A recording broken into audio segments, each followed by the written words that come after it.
Navigating the paradoxes of belief with greater confidence and understanding reveals yet another dilemma, the altruist's dilemma, a paradox that emerges when someone acts with genuine selflessness, yet finds their intentions questioned, misinterpreted, or even counterproductive.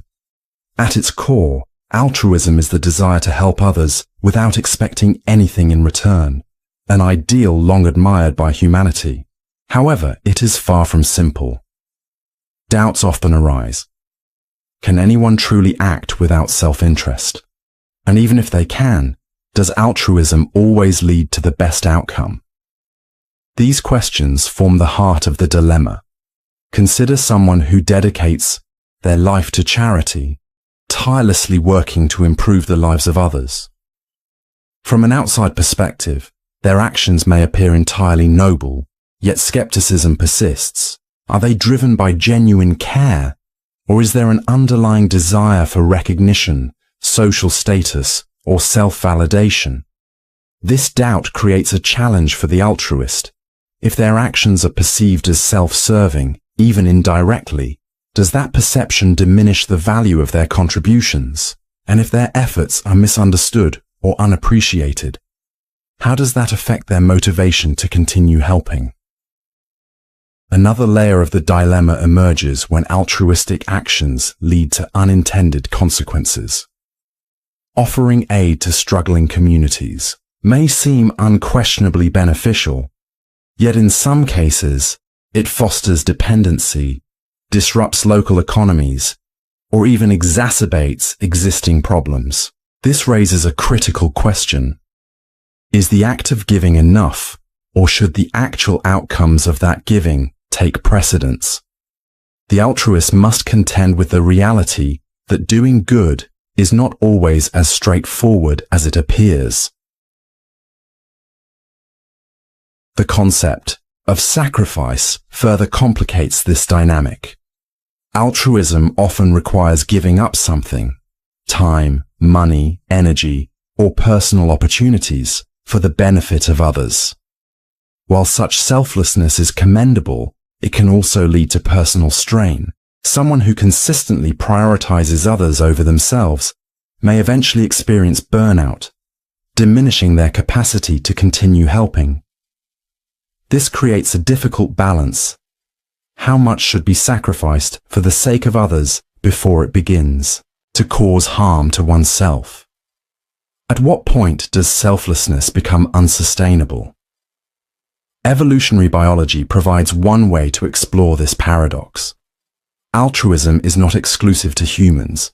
It is observed in many animal species. For example, some birds emit warning calls to alert others of predators, risking their own safety to protect the group. This behavior appears counterintuitive to survival, but ultimately benefits the species as a whole. In humans, the evolution of altruism is even more intricate. Acts of kindness foster trust and cooperation, essential for social stability. However, this leads back to the question of motivation. Do people act altruistically because it benefits the group, and by extension, themselves? Or is there a deeper, more selfless drive at play? Philosophers have long debated whether true altruism exists. Psychological egoism posits that all human actions, even those that appear selfless, are ultimately driven by self-interest. Consider a simple example. A person sees someone struggling with their groceries and offers to help. On the surface, this act appears purely selfless. However, upon deeper examination, questions arise. Did they help because they genuinely cared, or because they wanted to feel good about themselves? Does it matter why they helped, as long as the outcome was positive? The dilemma invites reflection on such questions without providing easy answers. The issue of scale further complicates matters. Helping a single individual in a direct, tangible way often feels rewarding. However, when faced with large-scale crises, poverty, climate change, systemic inequality, altruistic efforts can feel insignificant or overwhelming. This sometimes leads to what is known as compassion fatigue, where the sheer scale of suffering makes individuals feel powerless.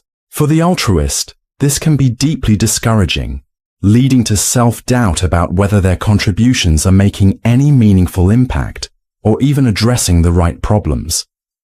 To make matters even more challenging, altruism is not always met with appreciation. A well-intended act of generosity may be perceived as intrusive, patronizing, or even harmful. Providing aid to a struggling community, for instance, might unintentionally undermine local leadership or reinforce harmful dependencies. These unintended consequences highlight the importance of not just acting with good intentions, but also considering the broader impact of those actions. Another dimension of the altruist's dilemma is the tension between individual and collective responsibility. When one person takes it upon themselves to help others, it may inadvertently absolve others from feeling the need to contribute. Someone who donates generously to a cause, for instance, might feel they have fulfilled their moral obligation, even when the problem requires systemic solutions rather than individual acts of charity. This creates a moral hazard in which altruistic individuals shoulder the burden of addressing societal issues that demand collective action. This dilemma also raises questions about fairness. Should some individuals be expected to give more than others? Should altruism be regarded as a moral obligation, or should it remain a voluntary choice? If one person consistently sacrifices their resources to help others, while another does little to contribute, does that make the first person morally superior, or are they simply making a personal choice that aligns with their values? These questions highlight the intricate relationship between personal ethics and societal norms. Despite its complexities, altruism remains a fundamental part of the human experience. It inspires acts of kindness, fosters community, and serves as a reminder of shared humanity. The altruist's dilemma does not diminish the importance of selflessness, but rather urges a more thoughtful approach to it. By reflecting on motivations, consequences, a fitting conclusion for a paradox that resists simple resolution, the noisy argument paradox reveals something profound about human nature, communication, and the way disagreements unfold. At its core, it suggests a counterintuitive truth. The louder and more intense an argument becomes, the less likely it is to resolve anything. But this paradox isn't just about literal volume. It's about emotional intensity, the stakes of the discussion, and the extent to which both sides focus on winning rather than understanding. The more forcefully we push to convince someone we're right, the more they instinctively resist. Imagine two people debating a political issue. Initially, the conversation is calm, with each person presenting their perspective. But as one begins pressing their point more forcefully, the other feels cornered and responds by doubling down on their stance. Before long, the discussion devolves into interruptions, raised voices, and frustration. Neither side is truly listening anymore. They are simply trying to outmaneuver each other. In the end, no one's mind is changed. Instead, both walk away even more convinced of their own correctness. This is the noisy argument paradox in action. The paradox arises from a fundamental flaw in how we approach disagreements. When we argue, especially about deeply held beliefs, we often assume the problem lies with the other person. We think, if only they saw things clearly, they would agree with me. But this assumption ignores a crucial fact. Everyone believes their own perspective is valid. No one enters an argument thinking, I'm definitely wrong, but I'll argue anyway. When both sides are certain of their correctness, pushing harder doesn't close the gap, it widens it. A significant psychological factor in this paradox is defensiveness. When people feel their beliefs are under attack, they instinctively cling to them even more tightly, a phenomenon known as the backfire effect. Rather than reconsider their stance in the face of opposing evidence, they become even more entrenched. This happens because core beliefs, especially those tied to identity, feel deeply personal. Challenging someone's worldview can feel like challenging who they are. As a result, the more aggressive an argument becomes, the more the other person feels the need to defend themselves. Instead of fostering understanding, the exchange becomes a contest of wills. Consider a simple example. Two friends debating weekend plans. One prefers hiking, while the other wants to stay home and relax. If the hiker friend passionately argues that hiking is the superior choice, it's healthy, refreshing, and good for mental well-being, the other might start to feel as though their preference is being dismissed or even criticized. Rather than being persuaded, they become defensive. Relaxing is just as good for mental health. Hiking is exhausting and stressful. The more one side pushes, the more the other resists. Soon, they are no longer discussing weekend plans, but engaging in a larger debate about lifestyle choices. Neither feels heard, and neither changes their mind. The paradox wins again. This dynamic isn't limited to personal disagreements. It plays out on a societal level as well. Public discourse, especially on politics and culture, often follows the same pattern. Opposing sides shout their points at each other, each convinced that the other is ignorant or misinformed. The more heated the debate, the more entrenched everyone becomes. Instead of striving for common ground, the focus shifts to out-arguing the opposition. This is why so many societal debates feel increasingly polarized. The more noise there is, the harder it becomes to have meaningful conversations. The paradox also exposes the role of ego in arguments. Often, the desire to win an argument isn't about improving the situation. It's about the satisfaction of being right. This ego-driven approach makes it difficult to listen or empathize. Instead of focusing on the actual issue, we focus on how the argument makes us feel, validated, superior, or attacked. This shift in focus makes resolution almost impossible. Breaking free from the noisy argument paradox requires a different approach to disagreement. What if, instead of arguing to win, we argued to understand? This doesn't mean agreeing with the other person, but it does mean genuinely listening to their perspective. When someone feels heard, they are far less likely to become defensive and possibly more open to considering another point of view. While this doesn't guarantee agreement, it does create the space for meaningful dialogue. Returning to the two friends discussing their weekend plans, imagine if the hiker friend said, "I get why you like staying home. It's relaxing and you've had a busy week." In response, the other might say, "Yeah, but I can see how hiking could be fun too." The Munchhausen trilemma is a philosophical paradox that exposes the fundamental challenges of knowledge and justification. It forces us to confront the limits of human reasoning by questioning the way we justify what we claim to know. Named after the fictional Baron Munchhausen, who supposedly pulled himself out of a swamp by his own hair, the trilemma illustrates that any attempt to justify a belief inevitably leads to one of three unsatisfying outcomes, revealing the fragile foundation upon which our understanding rests. To see this dilemma in action, consider a basic claim. The Earth revolves around the Sun. If asked how we know this, one might point to scientific observations and physical laws. But if further questioned, how do we know these laws are true? We find ourselves in an endless search for justification. The Munchhausen trilemma argues that all justification ultimately falls into one of three categories: circular reasoning, infinite regression, or axiomatic assumptions. Circular reasoning occurs when the justification for a claim relies on the claim itself. Suppose someone argues, "The Earth orbits the Sun because science says so."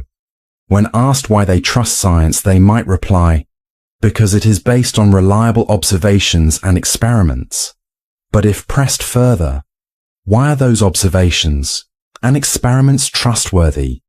The answer often circles back to the original claim, because science confirms them. This type of reasoning, though it may feel satisfying, fails to provide a true foundation. It is like trying to pull oneself up by one's own bootstraps.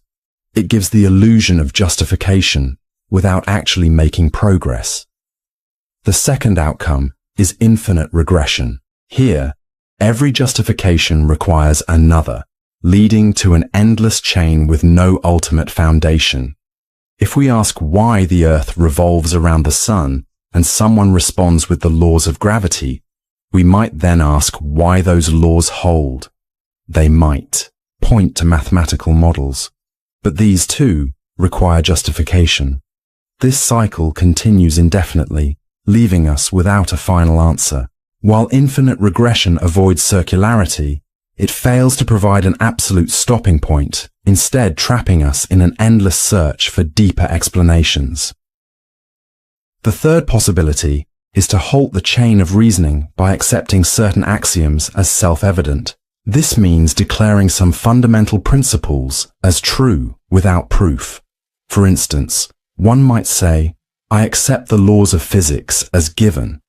This avoids circular reasoning and infinite regression, but raises another issue. Why should we accept some assumptions and not others? In mathematics, axioms form the basis for entire systems of thought, yet they themselves remain unproven. This approach allows for practical reasoning, but it also exposes the inherent limitations of justification. Far from being an abstract thought experiment, the Munchhausen trilemma has profound implications for everyday reasoning. Consider debates about ethics. If someone claims it is wrong to harm others, and we ask why, they might appeal to societal norms. But why are those norms valid?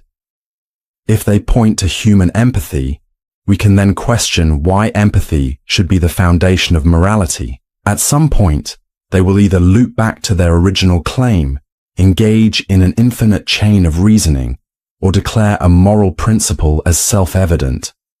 This realization can be unsettling.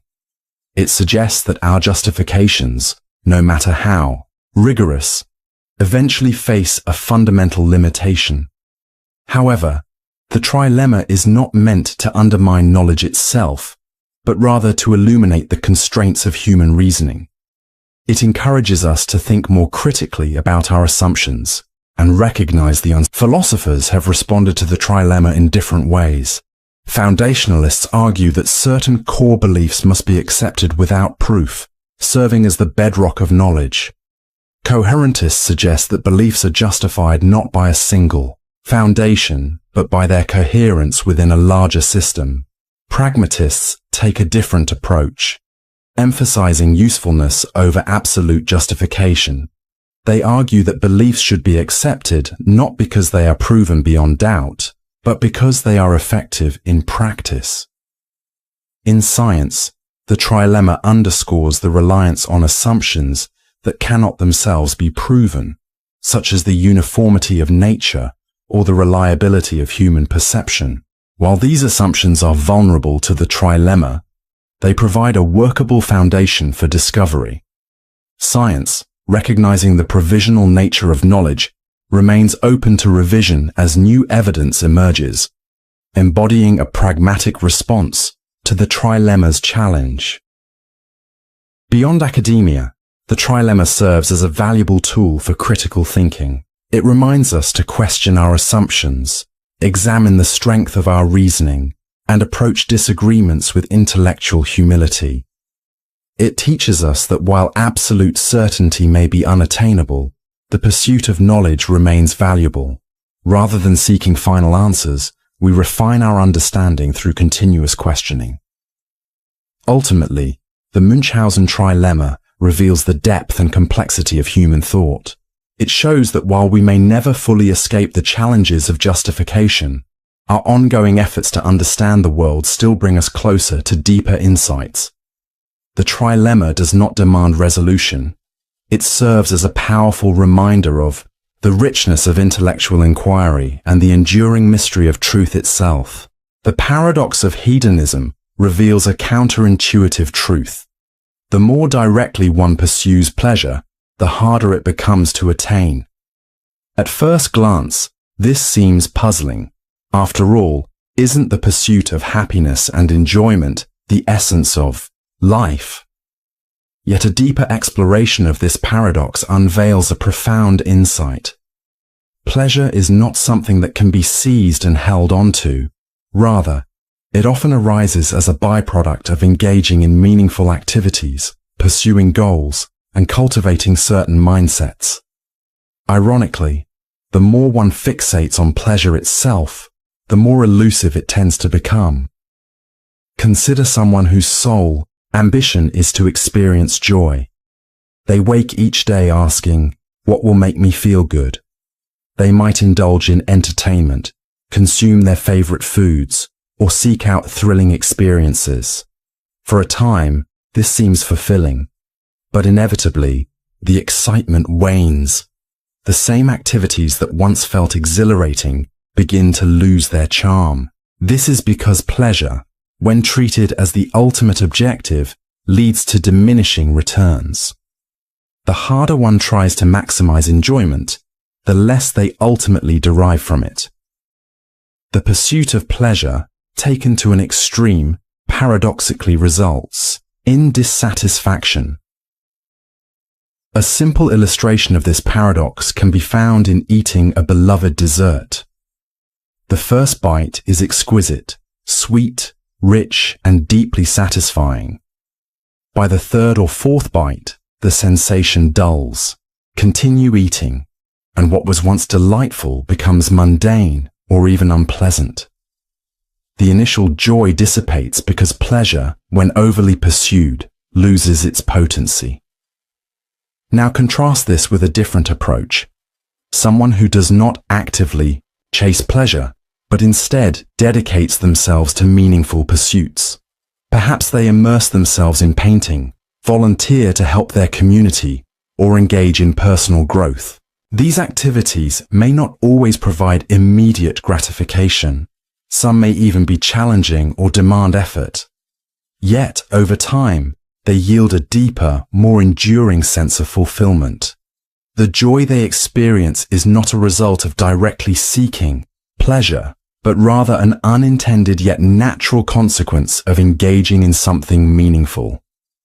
This is the central lesson of the paradox of hedonism. Pleasure is most reliably attained when pursued indirectly. Philosophers and psychologists have long recognized this phenomenon. John Stuart Mill, a 19th century thinker, observed that happiness cannot be pursued in itself. Instead, it arises when people focus on other endeavors, such as relationships, self-improvement, or contributing to the greater good. Mill likened happiness to a shadow. It follows us when we are engaged in meaningful action, but disappears when we turn to chase it directly. This perspective is supported by modern psychology. Studies show that this insight has profound implications for how we approach life. If directly chasing pleasure often leads to frustration and emptiness, what should one do instead? The answer lies in shifting focus. Instead of constantly asking, "What will make me happy right now?" one might consider, "What will give my life meaning?" Or, "What activities genuinely engage and fulfill me?" By pursuing passions, cultivating relationships, and striving for meaningful achievements, one is far more likely to experience lasting joy, not as a direct goal, but as a natural consequence. For instance, imagine someone who finds joy in gardening. They spend hours planting, weeding, and tending to their crops. At times, the work is physically demanding and tedious. Yet, over time, the sight of blooming flowers or a thriving vegetable garden brings a deep sense of satisfaction. The pleasure they derive was never their primary aim. Rather, it emerged as an unintended yet beautiful outcome of their dedication and effort. This principle applies equally to human relationships. If someone views relationships purely as a means to derive happiness, they may become disillusioned when things are not constantly joyful. However, if they focus on being a loving partner, a supportive friend, or a caring parent, investing effort and kindness into their connections, the relationship itself becomes a profound source of joy. Happiness arises not from grasping at it, but from fostering love and connection. The paradox of hedonism also helps explain why overindulgence often leads to dissatisfaction. When one prioritizes pleasure above all else, they risk becoming desensitized to it. Someone who constantly seeks novelty or excitement may find that the same experiences that once thrilled them no longer hold the same allure. This is because the human brain adapts to repeated stimuli. Even the most exhilarating activities lose their impact if they are overdone. In contrast, moderation allows for greater appreciation, savoring life's pleasures without exhausting them. This does not mean one should avoid pleasure altogether. Pleasure is an essential and enriching part of life. The key is to approach it with balance and perspective. When treated as a byproduct of meaningful engagement rather than the primary objective, pleasure becomes more sustainable and fulfilling. Ultimately, the paradox of hedonism is not a problem to be solved, but a truth to be understood. Life is not about the endless pursuit of fleeting highs. The falling elevator paradox is a thought experiment that delves into what would happen to a person inside an elevator if it were to fall freely under the force of gravity. At first glance, the answer seems straightforward. The person and the elevator would fall together, accelerating at the same rate due to gravity. However, a deeper examination of the scenario reveals complexities that challenge our understanding of forces, inertia, and perception. To grasp the paradox, imagine standing inside an elevator under normal conditions. When the elevator is stationary or moving smoothly, you feel the floor pressing up against your feet, counteracting the downward force of gravity and keeping you in place. Now, suppose the elevator's cable suddenly snaps. With nothing holding it up, the elevator begins to fall freely, accelerating downward due to gravity. This is where the paradox emerges. Because both you and the elevator are in free fall, you are accelerating at the same rate. From your perspective, it would feel as though gravity had disappeared. The floor beneath you is no longer exerting an upward force, because it is falling away at the same speed as you are. This state, known as weightlessness, is similar to what astronauts experience in microgravity, where they float freely inside their spacecraft. The forces acting on you and the elevator are perfectly matched, creating an environment where you feel no weight. Yet the paradox extends beyond the sensation of weightlessness. It also raises questions about survival and impact. A common misconception is that jumping just before the elevator hits the ground might reduce the severity of the collision. The idea is that by jumping, a person could counteract some of the downward motion, decreasing their impact force. However, physics tells a different story. As the elevator falls, it accelerates downward at approximately 9.8 meters per second squared. The acceleration due to gravity, since you are falling along with it, any jump you make would provide only a small increase in upward velocity, perhaps around 3 meters per second for a strong jump. If the elevator is falling at 50 meters per second by the time it reaches the ground, your jump would only reduce your impact velocity to 47 meters per second, far from sufficient to prevent a catastrophic collision. The forces at play are simply too great for human strength to meaningfully counteract them. Air resistance adds another layer to the paradox. In a vacuum, the elevator and everything inside it would fall with no resistance. resulting in pure free fall. However, in reality, air resistance exerts an opposing force as the elevator accelerates downward. Over time, this force can reach a point where it balances the downward pull of gravity, leading to what is known as terminal velocity, a maximum falling speed beyond which further acceleration ceases. While terminal velocity might reduce the elevator's final speed somewhat, it would still be too high for survival. Modern elevators are equipped with safety mechanisms to prevent free fall. Emergency brakes engage if the cable snaps. The falling elevator paradox provides a fascinating lens through which to examine key physics concepts, including inertia and relative motion. Inertia, a principle described by Isaac Newton, states that an object resists changes to its motion unless acted upon by an external force. In this scenario, both you and the elevator share the same motion, which is why no force is felt inside. Relative motion also plays a crucial role. From an external observer's perspective, both the elevator and its occupant are accelerating toward the ground. However, from the perspective of someone inside the elevator, it appears as though they are simply floating in place. This illustrates the fundamental principle that motion is always relative to a given frame of reference. Ultimately, the falling elevator paradox challenges our everyday intuitions about motion, gravity, and survival in extreme conditions. It highlights the limitations of human perception when confronted with physical laws that govern our world. While most people will never experience such a scenario firsthand, understanding the principles behind it deepens our appreciation for physics and the ways in which it shapes our reality. The thought experiment serves as a reminder that our intuitive grasp of motion and forces does not always align with the complexities of the universe. A bolt of lightning strikes a swamp, triggering a bizarre sequence of events. The energy interacts with the materials in the swamp, assembling them into a being, an exact physical replica of you.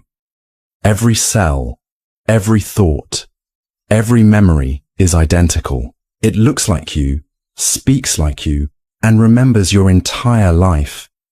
It even believes it is you. This is the Swampman. Philosopher Donald Davidson introduced the Swampman paradox to probe deep questions about identity, meaning, and consciousness. If this being is physically indistinguishable from you, does it qualify as you?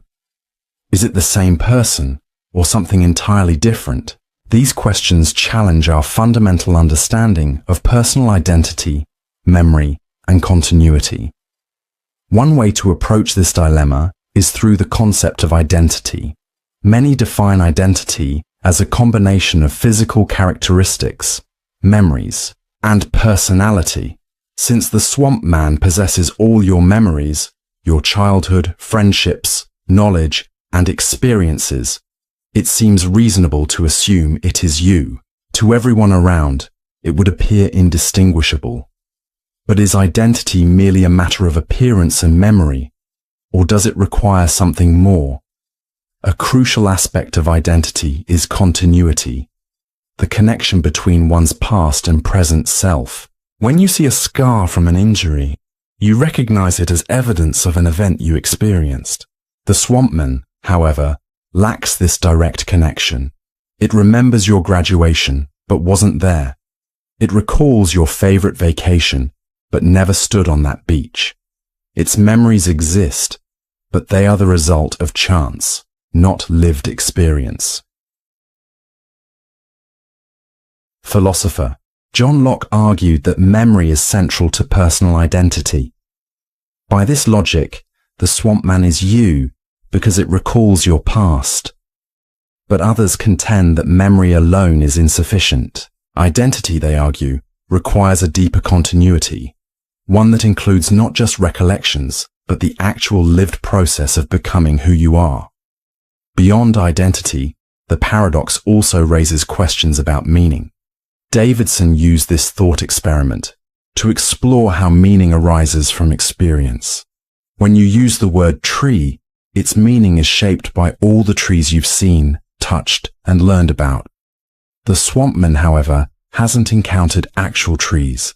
It uses the word only because its brain is structured like yours.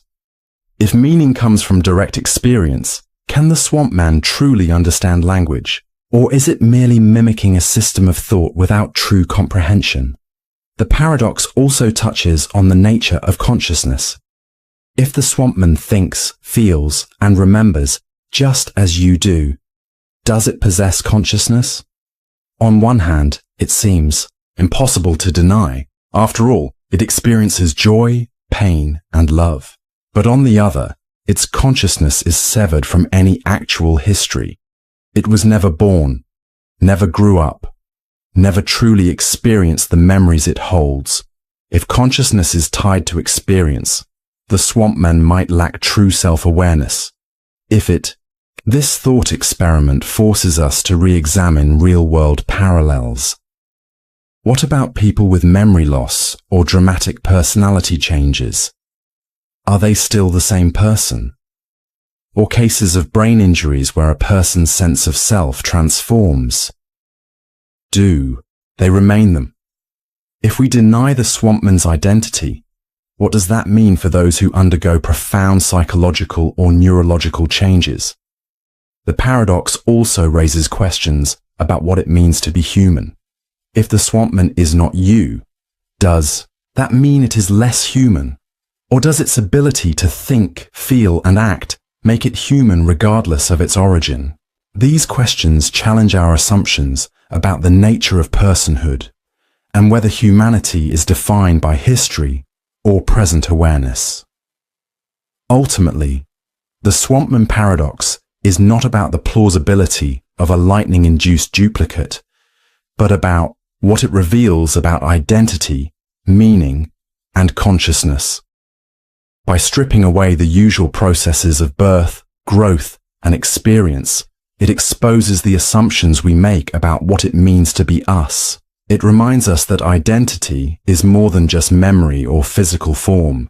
It is shaped by the connections between our past, present, and future, and the experiences that give our existence depth. Whether or not the Swampman truly counts as you, the paradox leaves us with more questions than answers, challenging us to think more deeply about what it truly means to exist. The equality paradox highlights the complexities and contradictions that arise when striving for fairness in society. At first glance, equality seems straightforward. Everyone should have the same rights, opportunities, and access to resources. However, when put into practice, efforts to create equality often lead to unintended consequences. In trying to correct disparities, new forms of inequality can emerge, challenging our understanding of what fairness truly entails. A key aspect of this paradox lies in the distinction between equality of opportunity and equality of outcome. Equality of opportunity ensures that everyone starts with the same chances in life, such as providing free education to all children, regardless of background. Equality of outcome, by contrast, seeks to minimize disparities in results, often through redistributive policies like wealth transfers or targeted support programs. The contradiction arises because striving for one type of equality can undermine the other. Take education as an example. A system that offers equal access to schools and resources aims to ensure fairness in opportunity. Yet, even when starting from the same place, students achieve different results due to personal circumstances. Some thrive with family support, while others struggle with poverty or illness. To correct these discrepancies, governments may provide additional resources to disadvantaged students. However, this effort to level the playing field can lead to resentment among those who are already succeeding, who may perceive these adjustments as unfair advantages for others. A similar dynamic occurs in the workplace. Companies that seek gender equality in leadership positions may implement policies such as quotas, ensuring a balanced representation of men and women. While these measures are designed to correct historical imbalances, they can create tensions if employees feel that hiring decisions are based on demographics rather than merit. Thus, an effort to eliminate one form of inequality may inadvertently introduce another. Economic systems also illustrate the equality paradox. In capitalist societies, wealth is often distributed based on effort, skill, or innovation, leading to disparities in income and financial success. Governments attempt to address these inequalities through taxation and social programs, redistributing wealth to support lower income groups. While these measures aim to create a fairer society, they can also foster divisions. Some wealthier individuals may feel unfairly penalized for their success, while others argue that the assistance provided is insufficient to truly close the gap. This tension between incentives and redistribution creates an ongoing cycle of debate over fairness and economic justice. At the heart of the paradox is the concept of fairness itself. People hold differing views on what fairness means.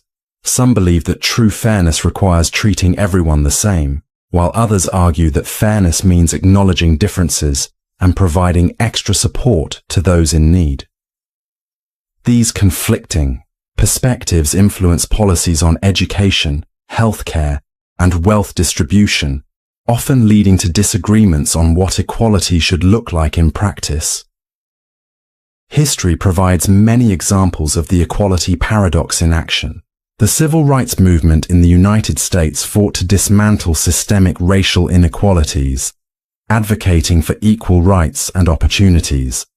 However, policies such as affirmative action, designed to address historical disadvantages, sparked debates about whether they created new forms of discrimination. Supporters saw these measures as necessary to correct systemic injustices, while critics argued they undermined the principles of merit and individual achievement. Similarly, socialist movements in the 20th century aimed to eliminate economic inequality through wealth redistribution and state control of resources. While these efforts succeeded in reducing income disparities in some cases, they also encountered challenges such as inefficiency, corruption, and restrictions on individual freedoms. Many citizens grew frustrated when hard work was not adequately rewarded, while others exploited the system. The paradox of equality is not just a large-scale societal issue. It appears in everyday situations as well. Consider a group of friends splitting a restaurant bill. Some may believe that the fair approach is dividing the bill equally, regardless of what each person ordered. Others may argue that fairness means paying only for what one consumed. While both perspectives have logical merit, disagreements over fairness can create tension, mirroring the larger societal challenges of navigating equality. Psychological research also sheds light on this paradox. Studies show that people are highly sensitive to perceived unfairness, whether they feel disadvantaged or unduly favored. This sensitivity complicates efforts to implement fair policies, as even well-intentioned measures can provoke resentment or feelings of entitlement. So how can societies navigate the equality paradox? One approach is to shift the focus from equality to equity. While equality aims to treat everyone the same, equity acknowledges that individuals have different needs and circumstances. By tailoring support rather than applying a uniform approach, equity seeks to achieve more meaningful fairness. In education, for instance, equity might mean allocating more resources to schools in disadvantaged areas, rather than distributing funding equally across all institutions. This approach recognizes existing disparities and seeks to address them in a way that promotes genuine opportunity. Another key strategy is fostering open dialogue about fairness and equality. When people feel included in decision-making processes, they are more likely to support policies that promote equality, even if they do not directly benefit. Empathy, transparency, and a willingness to engage in nuanced discussions are essential in navigating these complex issues. Ultimately, the equality paradox reminds us that there are no perfect solutions. Achieving fairness requires ongoing reflection, adaptation, and compromise. No system can eliminate all inequalities or satisfy every definition of fairness. However, by striving for balance between opportunity and outcome, fairness and incentive, individual rights and collective responsibility, we can work toward a more just and inclusive society. Rather than seeing the equality paradox as an obstacle, we can view it as a guide, encouraging us to approach social progress with humility, understanding, and a commitment to continuous improvement. The drinker paradox is a fascinating logical statement that appears counterintuitive at first, but is entirely valid upon closer examination. It is one of those mind-bending concepts that challenge our intuition, making us pause and wonder how something so seemingly absurd can actually hold true. The paradox states, in any bar, there is at least one person such that if that person is drinking, then everyone in the bar is drinking. At first glance, this assertion appears nonsensical. How could the drinking status of a single individual dictate the drinking behavior of an entire group? However, a deeper dive into formal logic reveals that the statement is, in fact, always true. The paradox is grounded in predicate logic, a branch of formal logic that deals with the structure of statements rather than their intuitive meaning. It does not suggest that one person has any control over the actions of others, nor does it imply any mysterious influence at play. Instead, the statement is an observation about the logical relationship between if and then conditions. The key to understanding the paradox is recognizing that its truth is guaranteed regardless of the number of people in the bar or their actual drinking status. To break this down, consider two possible scenarios. Either everyone in the bar is drinking, or at least one person is not drinking. If the first scenario is true, meaning everyone is drinking, then the statement is trivially valid. You could select any individual in the bar, and the condition if that person is drinking, then everyone is drinking would naturally hold. However, the second scenario is where things become more intriguing. If not everyone is drinking, then there must be at least one person who is sober. Let's call this person Alex. Now, let's reconsider the paradox in light of Alex's presence. The statement asserts that there exists a person such that if that person is drinking, then everyone is drinking. Since Alex is not drinking, the condition if Alex is drinking is never triggered. In formal logic, when the premise of an if-then statement is false, the entire statement is automatically considered true, regardless of the conclusion. This principle, known as vacuous truth, is counterintuitive but fundamental to logical reasoning. In simple terms, because Alex is not drinking, the conditional statement doesn't require verification. It holds true by default.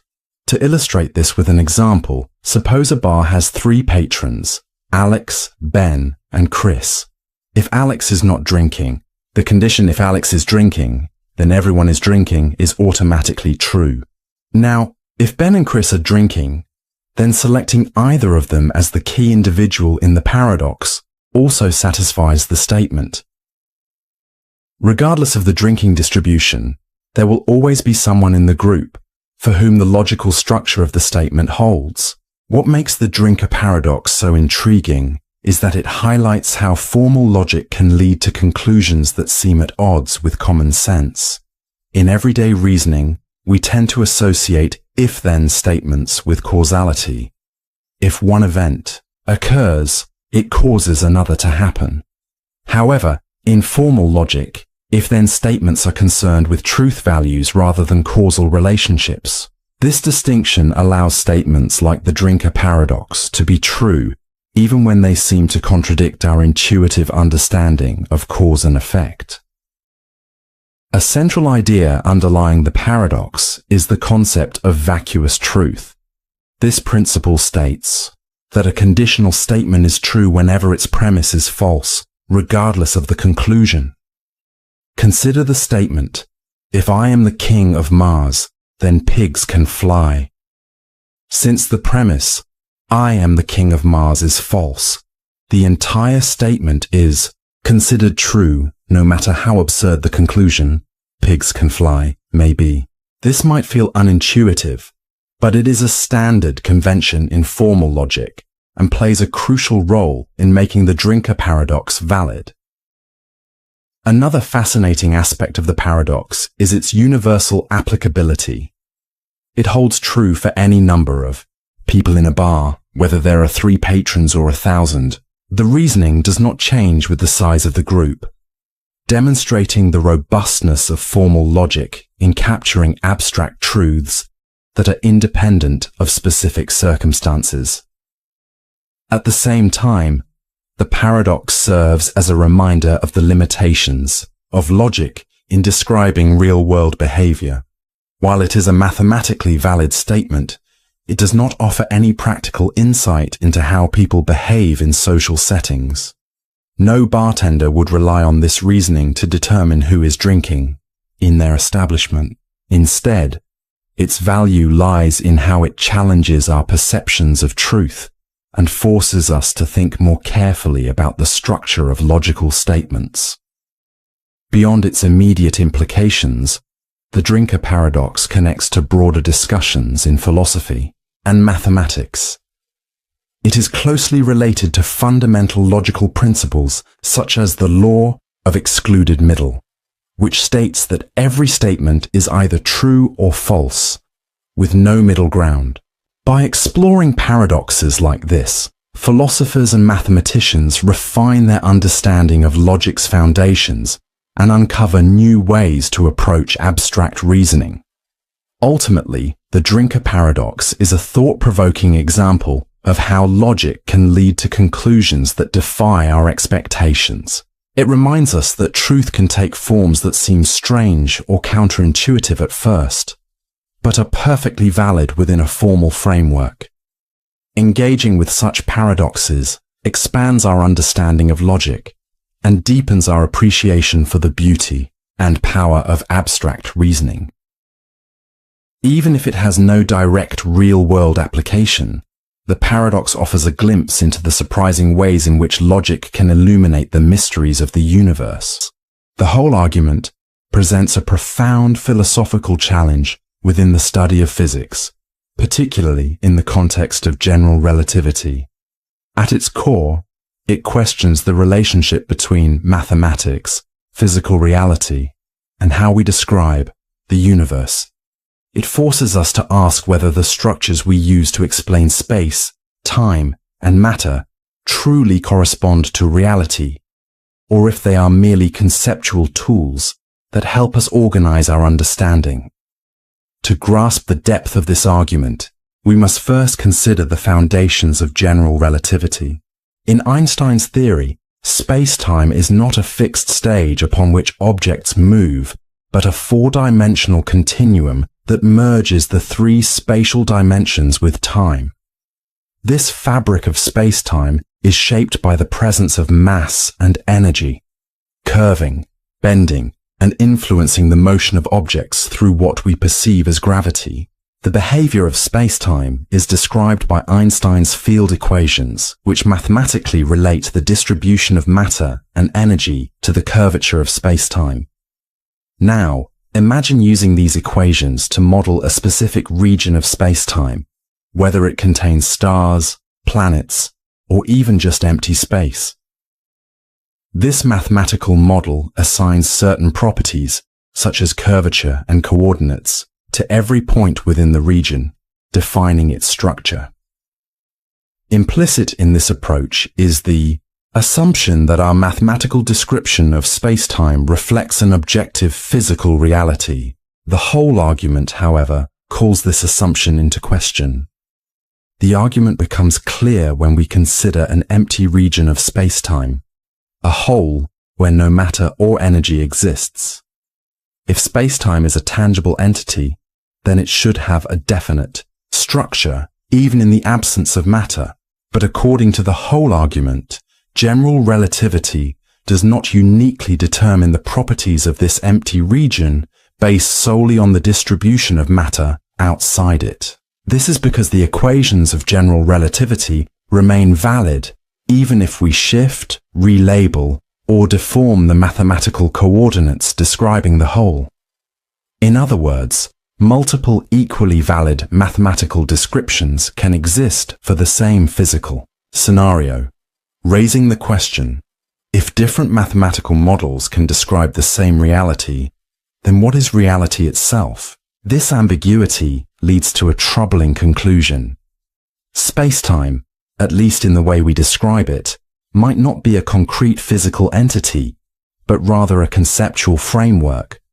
Our mathematical descriptions of space-time appear to be flexible and arbitrary, rather than uniquely determined by physical laws. To illustrate this issue, consider a simple analogy: a city map. The map assigns coordinates to locations like streets and parks. If you shift the entire map slightly, the actual locations of the streets and parks in the city remain unchanged. What changes is merely the labeling system. Likewise, in general relativity, shifting the coordinates of space-time points does not alter the underlying physics, suggesting that space-time itself, like a map, might lack independent existence in the absence of matter to define it. This insight gives rise to deeper philosophical questions. If space-time is not a physical thing, but merely a way of describing relationships between objects, then what exactly is its nature? Some physicists and philosophers argue that space-time is relational. It only exists insofar as it describes how objects interact. In this view, distances, intervals, and motion are not properties of an independent space-time, but rather relational features that emerge from interactions between physical entities. Without objects to define it, space-time itself becomes meaningless. Others, however, contend that space-time is real, but that our mathematical tools are simply insufficient.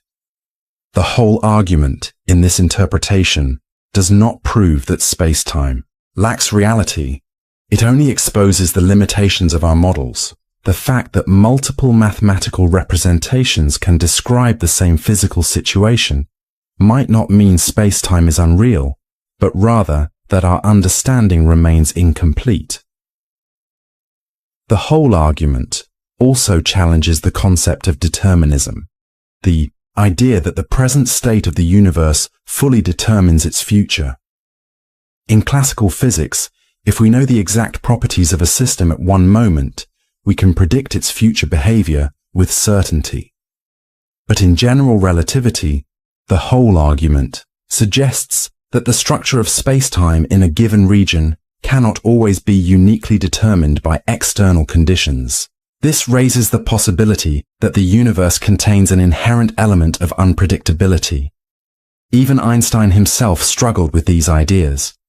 While he initially embraced a relational view of space-time, he later reconsidered and sought alternative interpretations. The debate remains unresolved, with physicists and philosophers still offering differing perspectives. Some speculate that quantum mechanics, which governs behavior on microscopic scales, may hold the key to resolving the issue. Others propose that entirely new frameworks of physics are needed, perhaps even revisions to our understanding of gravity itself. Despite its abstract nature, the whole argument has practical significance. A deeper understanding of space-time is crucial for developing a unified theory of physics, one that reconciles general relativity with quantum mechanics. These two foundational theories describe the universe on vastly different scales, yet they remain incompatible. The twin paradox stands as one of the most intriguing concepts in physics, challenging our fundamental understanding of time and its behavior under different conditions. Rooted in Einstein's theory of relativity, it presents a scenario that requires no deep knowledge of complex mathematics to grasp. At its core, the paradox examines how time is experienced differently when two individuals, starting from the same point, follow divergent paths through the universe. Imagine two identical twins, Alex and Jamie, born at the exact same time and living together on Earth. One day, Alex embarks on a journey into deep space aboard a spaceship capable of traveling at speeds close to the speed of light, while Jamie remains on Earth. The journey lasts for several years, and eventually, Alex returns home. Upon their reunion, something astonishing is revealed. Alex has aged significantly less than Jamie. This difference is not an illusion or a trick of perception. It is a real, measurable effect predicted by Einstein's theory of relativity. To Jamie, who remained on Earth, time flowed as expected. Days turned into months, months into years. But for Alex, moving at an incredibly high velocity, time progressed at a much slower rate. This effect, known as time dilation, arises from the principles of relativity, which show that time is not an absolute fixed entity, but rather something that depends on motion and gravitational conditions. The faster an object moves, the slower time passes for it relative to an observer who remains stationary. While this phenomenon is imperceptible at everyday speeds, it becomes dramatically evident as one approaches the speed of light. From Alex's perspective, an apparent contradiction emerges. Since motion is relative, one might argue that it was Jamie who was moving away at high speed, not Alex. Shouldn't that mean time slowed down for Jamie instead? This is where the key to resolving the paradox lies. Unlike Jamie, Alex's journey involved acceleration and deceleration. When leaving Earth, changing direction in space, and returning, relativity treats acceleration differently from constant motion, and this asymmetry is what results in Alex experiencing less time overall. The twin paradox is not just a theoretical construct. Its effects have been confirmed through precise scientific experiments. Though we have yet to send humans on near light speed journeys, scientists have tested time dilation using highly accurate atomic clocks. In one experiment, a clock was placed on an airplane flying at high speed, while another identical clock remained on the ground. When compared after the flight, the airborne clock showed slightly less elapsed time, just as relativity predicts. The effect was minuscule due to the plane's relatively low speed, but it provided direct evidence of time dilation in action.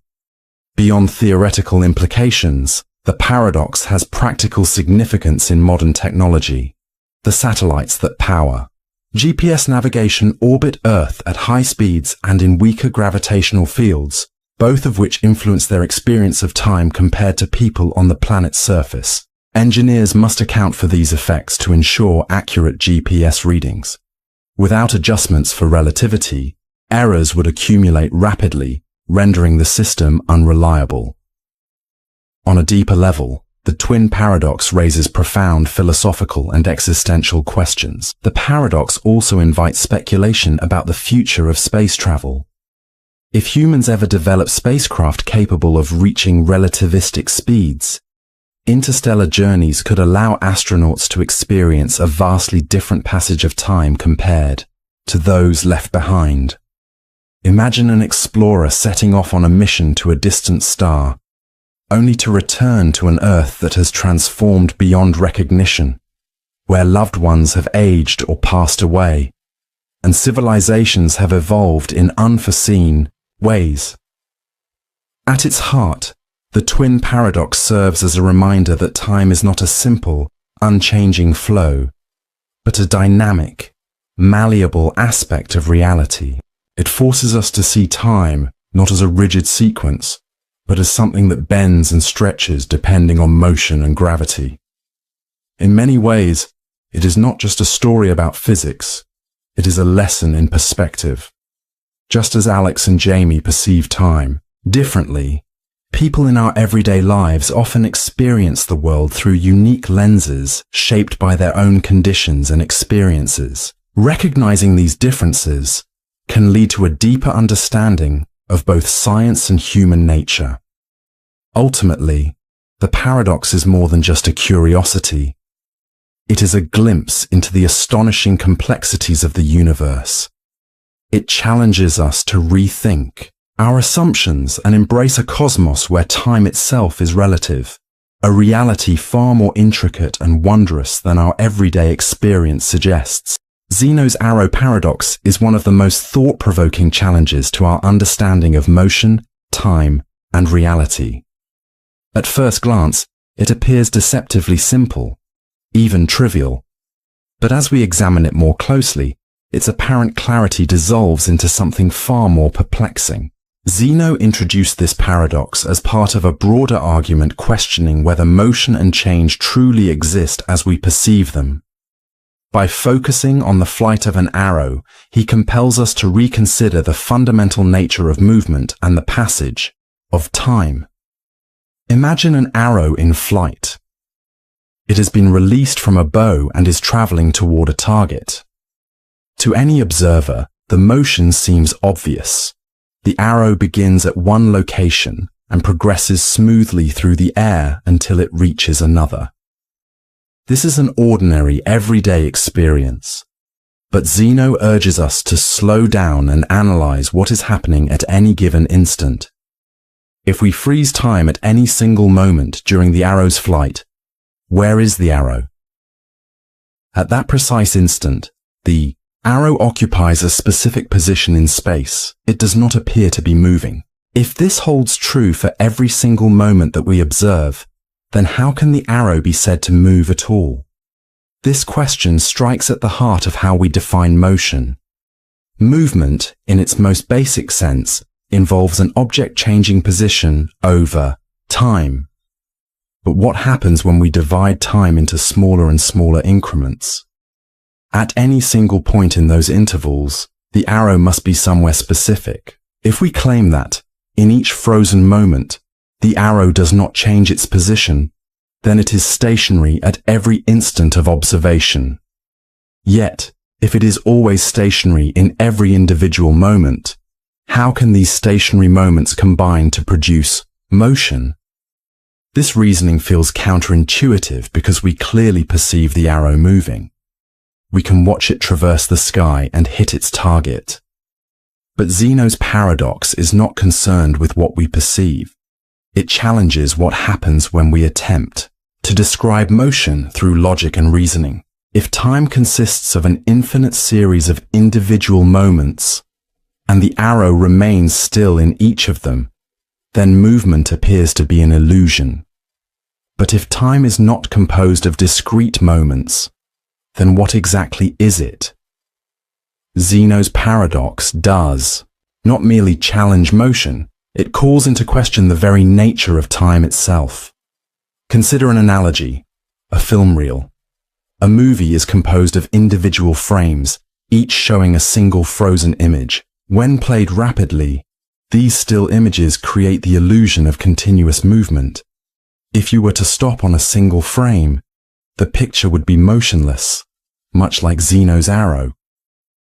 If motion in film is simply an illusion generated by the rapid succession of frames, could it be that time functions in the same way? Are we merely perceiving continuity where none truly exists? This paradox was part of a larger argument that Zeno developed in support of his teacher Parmenides.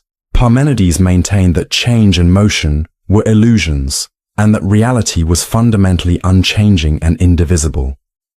The arrow paradox, along with Zeno's other paradoxes, sought to demonstrate that our conventional understanding of motion leads to contradictions. If we accept that the arrow is motionless at every instant, yet still see it moving, then our perception might not reflect the true nature of reality. To grapple with this paradox, we must examine how thinkers throughout history have attempted to resolve it. one key approach involves redefining time and motion. In modern science, time is often treated as a continuous flow, rather than a series of discrete frozen instants. Motion, under this view, centuries after Zeno, the development of calculus provided a mathematical framework that sidesteps the paradox. Calculus allows us to describe motion using infinitesimally small increments, defining an object's velocity at any given point without needing to stop time. Instead of focusing on the arrow's position at a single instant, we analyze how its position shifts over an arbitrarily small span of time. Velocity, as a rate of change, bridges the gap between position and time, resolving Zeno's apparent contradiction. Zeno's paradox assumes that time is composed of static moments, but calculus demonstrates that motion can be expressed in terms of continuous change. However, even with modern mathematics, the paradox raises deeper questions about the fundamental nature of time. Is time truly continuous, flowing seamlessly like a river? Or is it composed of discrete units, like the frames of a film? If it is continuous, how do we make sense of dividing it into infinitely smaller segments? If it is discrete, how can motion occur without abrupt jumps from one point to another? Some philosophers and physicists argue that the paradox hints at profound truths about the structure of reality. In quantum mechanics, for example, particles can exist in multiple states at once, or appear to move and remain stationary simultaneously.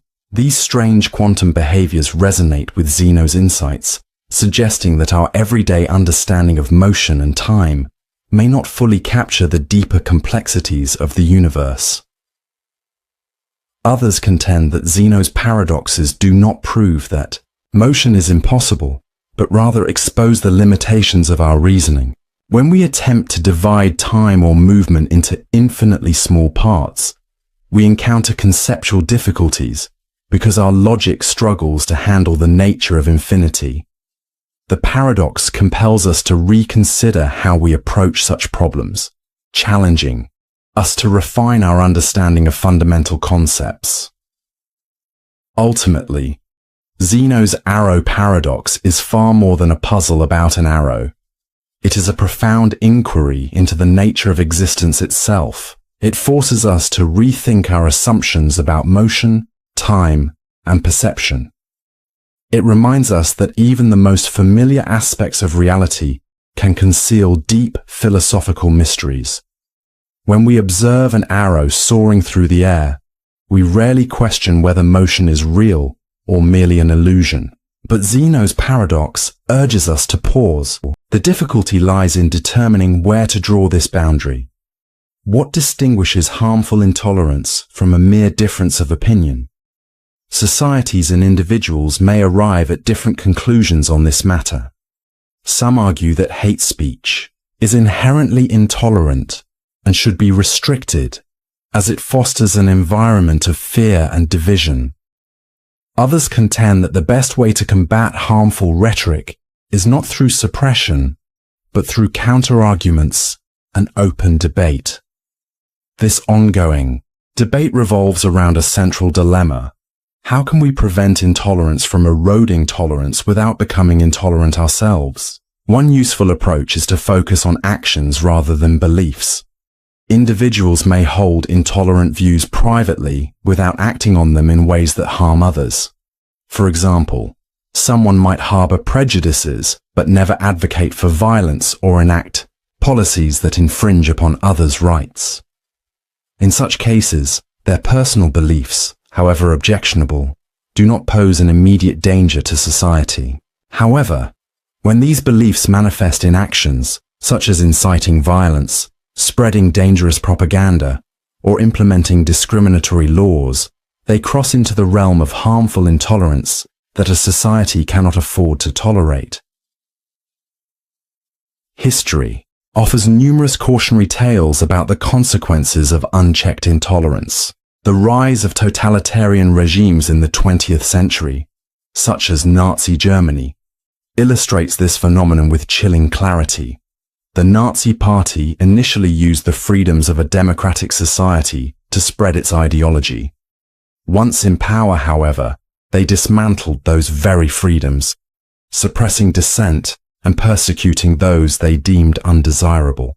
This tragic period serves as a stark reminder that tolerating intolerance can have devastating consequences, reinforcing the need for vigilance in protecting democratic values. That said, countering intolerance does not always require censorship or suppression. Education, dialogue, and social accountability can be powerful tools in addressing intolerant behavior. Encouraging individuals to question their assumptions, engage in meaningful discussions, and develop empathy can be more effective than simply banning harmful ideas. Public campaigns that promote inclusivity and understanding can combat the spread of hate without resorting to authoritarian measures. There is also a practical side to the paradox of tolerance. In any society, some degree of enforcement is necessary to maintain order and protect fundamental rights.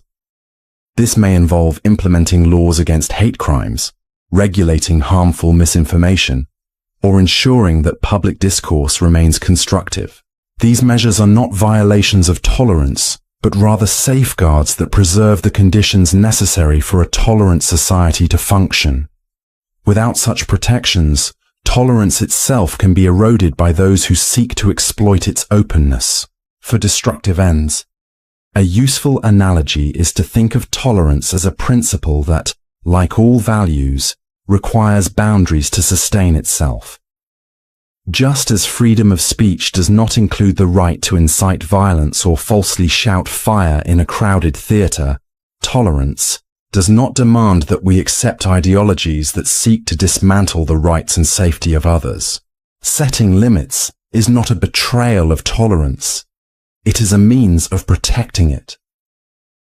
Critics of the paradox of tolerance argue that it can be misused as a justification for suppressing dissenting views or unpopular opinions. There is a legitimate concern that labeling something as intolerant could become a way to silence legitimate criticism or prevent meaningful debate. This is why it is crucial to establish clear and consistent criteria for distinguishing between healthy discourse and genuinely harmful intolerance. The goal should always be to strike a balance, safeguarding the rights and safety of individuals while ensuring that a diverse range of perspectives can coexist. In the digital age, the paradox of tolerance has taken on new significance, particularly in the realm of social media and online platforms.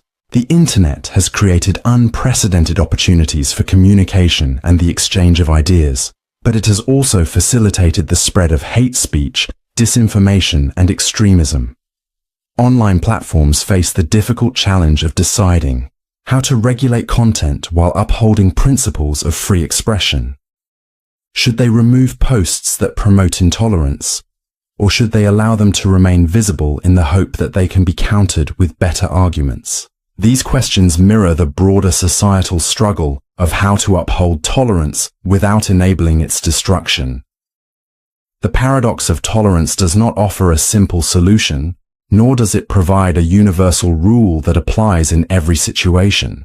Instead, it prompts us to reflect on the kind of society we wish to create and the measures necessary to protect it. Tolerance is a vital and noble ideal, but it cannot survive without thoughtful boundaries. By recognizing the limits of tolerance, we can build a world in which freedom, diversity, and mutual respect can truly flourish.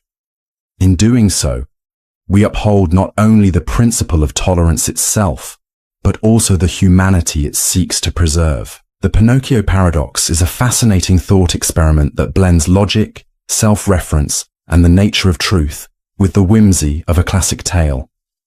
In the original story, Pinocchio is a wooden puppet whose nose grows whenever he tells a lie. The seemingly simple rule sets the stage for a paradox when Pinocchio utters the statement, "My nose will grow now." The contradiction emerges from the fact that if his nose does grow, it means his statement was true, but his nose only grows when he lies, making the statement false. Conversely, if his nose does not grow, the statement must have been false, meaning he was lying, which should trigger his nose to grow. This creates an inescapable loop, a self-referential contradiction with no definitive resolution. At its core, this paradox belongs to the family of liar paradoxes, which challenge the binary nature of truth and falsehood. A classic example is the statement, "This sentence is false." If it is true, then it must be false. But if it is false, then it must be true. Pinocchio's version of this paradox takes the abstract logical problem and ties it to a physical consequence, his nose growing, giving it a tangible and almost playful quality. What makes this paradox particularly intriguing is its reliance on self-reference. Self-referential statements, those that comment on themselves, are often where logic breaks down. Pinocchio's statement directly influences the very condition it describes, leading to an endless feedback loop. A similar issue arises in artificial intelligence and programming, where self-referential conditions can create infinite loops that cause systems to crash. In mathematics, certain problems are classified as undecidable, meaning they cannot be resolved within their own logical framework.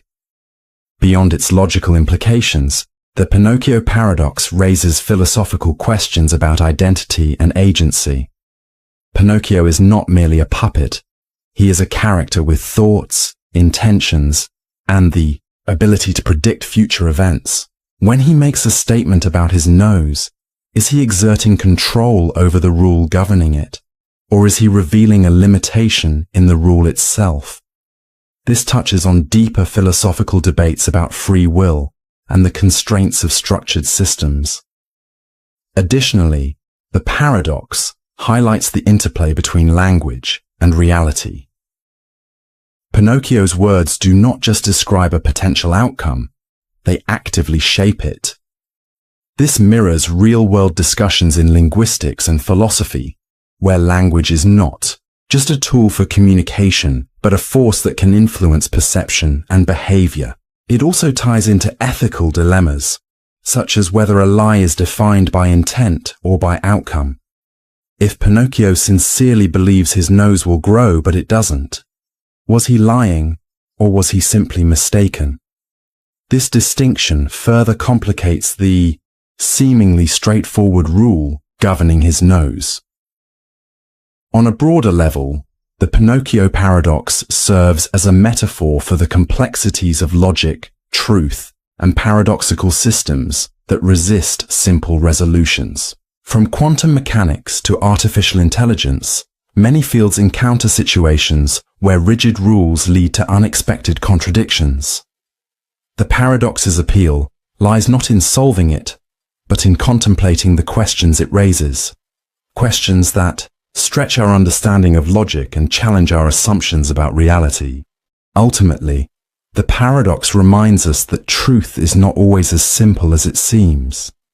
Some problems cannot be resolved through straightforward reasoning, and some questions serve more to expand our thinking than to provide definitive answers.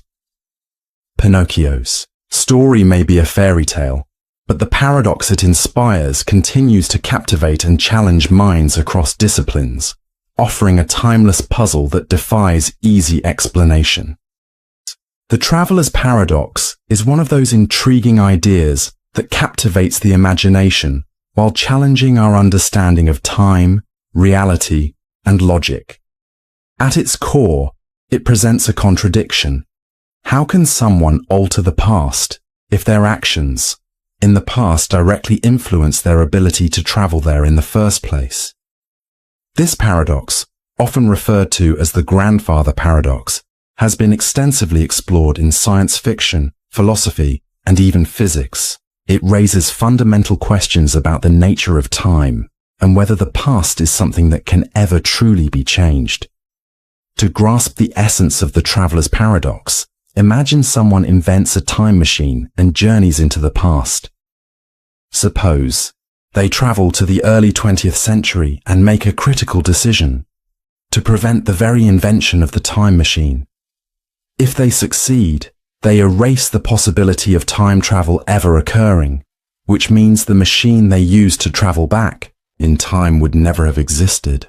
But if the time machine was never created, how could they have traveled to the past in the first place? And if they never traveled to the past, how could they have prevented the machine's invention? This results in an endless logical loop that seems impossible to resolve.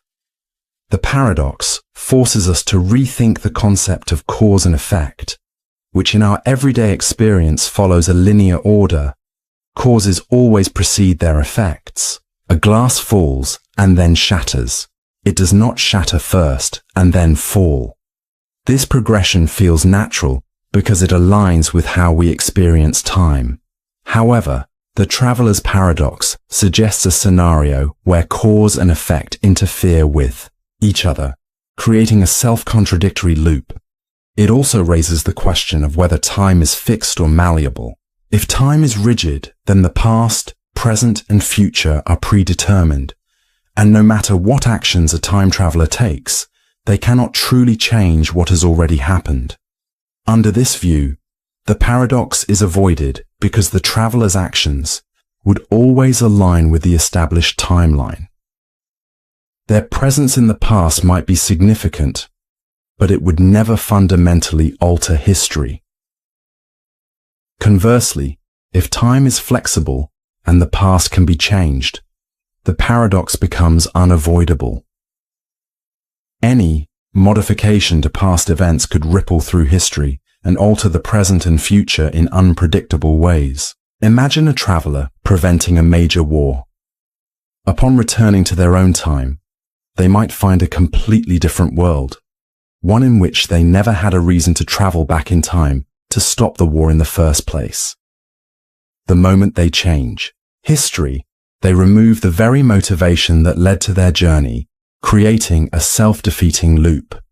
Some theories attempt to resolve the paradox by proposing that changes to the past create alternate timelines or parallel universes. In this interpretation, any alteration splits the timeline in two, one where history follows its original course, and another where the traveler's actions have reshaped events. For example, if the traveler prevents the time machine's invention, they may return to a reality where time travel was never discovered, but the original timeline in which they embarked on their journey still exists separately. This model eliminates contradictions by allowing both realities to coexist. Another possible resolution is the principle of self-consistency, which suggests that even if one travels back in time, their actions must align with the events that have already occurred. Under this view, any attempt to alter history is doomed to fail in a way that ensures the timeline remains intact. For instance, if a traveler tries to warn a scientist about a disaster, their warning might be the very reason the scientist takes precautions, inadvertently setting events in motion exactly as history recorded them. This creates a self-contained loop where the past cannot be changed but can include the traveler's influence as part of its structure. The traveler's paradox is not just a theoretical puzzle. It has profound implications for our understanding of time itself. In physics, the laws of nature do not explicitly prohibit time travel. Einstein's theory of relativity allows for the possibility of closed time-like curves, paths in space-time that loop back on themselves. While this does not confirm that time travel is feasible, it suggests that the universe may not fundamentally forbid it. However, even if time travel is possible, the paradox indicates that some natural mechanism might prevent logical contradictions. This idea has led to speculation about a hypothetical principle known as chronological protection, which would either prevent time travel entirely or impose constraints to ensure the consistency of the timeline. In popular culture, The traveler's paradox has been explored in countless ways, often serving as a central narrative device that creates dramatic tension. From classic films like Back to the Future to more intricate stories such as Interstellar, the paradox provides a compelling framework for exploring ideas about destiny, free will, and the nature of reality. Yet, while the paradox is deeply thought-provoking, it is also rooted in our current understanding of time and causality. If our perception of time evolves, the paradox itself may dissolve. Some theories suggest that time is not a linear sequence, but rather an interconnected web where past, present, and future all influence one another simultaneously. In such a framework, altering the past may not be possible because time does not function as a one-directional flow. Instead, every moment could exist in relation to all others in ways we do not yet fully understand. The traveler's paradox compels us to question the limits of our intuition and the very nature of reality. Whether time travel ever becomes possible or remains purely theoretical, the paradox will continue to challenge and inspire new ways of thinking. Ultimately, solving the paradox may not be as important. The consequence paradox is a profound concept that challenges our understanding of causality and time.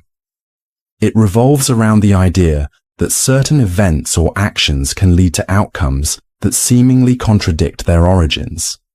This paradox becomes especially intriguing when applied to time travel, decision-making, and the fundamental nature of the universe. At its core, it forces us to ask whether the future can influence the past, or if an effect can exist without a clear cause.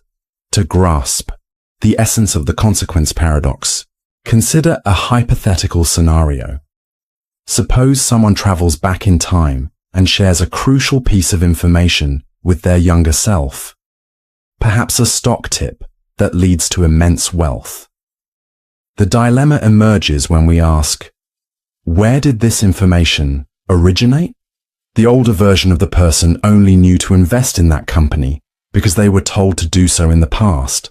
This creates a loop where the knowledge exists without an identifiable point of origin.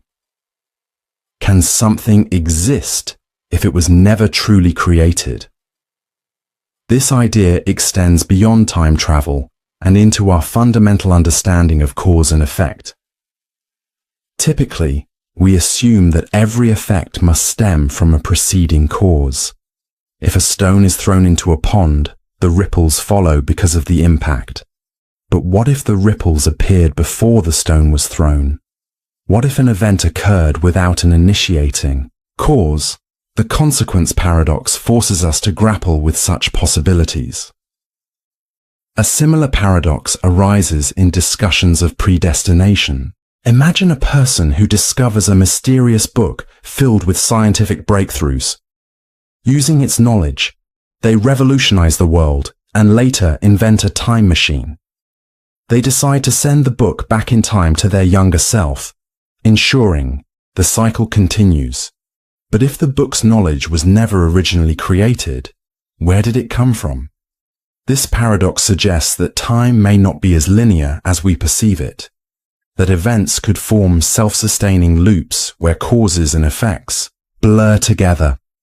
In science and philosophy, feedback loops help illustrate this concept. In systems theory, a feedback loop occurs when, on a broader scale, the consequence paradox invites us to reconsider the very fabric of reality. If time and causality are not as rigid as we assume, could there be alternate dimensions or frameworks where such paradoxes resolve themselves? While we may not yet have definitive answers, exploring these questions expands the limits of human understanding. Ultimately, the consequence paradox serves as a reminder of the universe's profound mysteries. It compels us to question the assumptions we take for granted and to embrace intellectual curiosity. Perhaps its true significance lies not in the confusion it creates, but in the growth it inspires. Whether encountered in scientific theories, philosophical debates, or thought experiments, this paradox challenges us to think beyond conventional logic and remain open to the unknown. Imagine walking through a dense forest, absorbed in the sounds of birds and the rustling leaves. Suddenly, a bolt of lightning strikes a nearby swamp. By some extraordinary chain of events,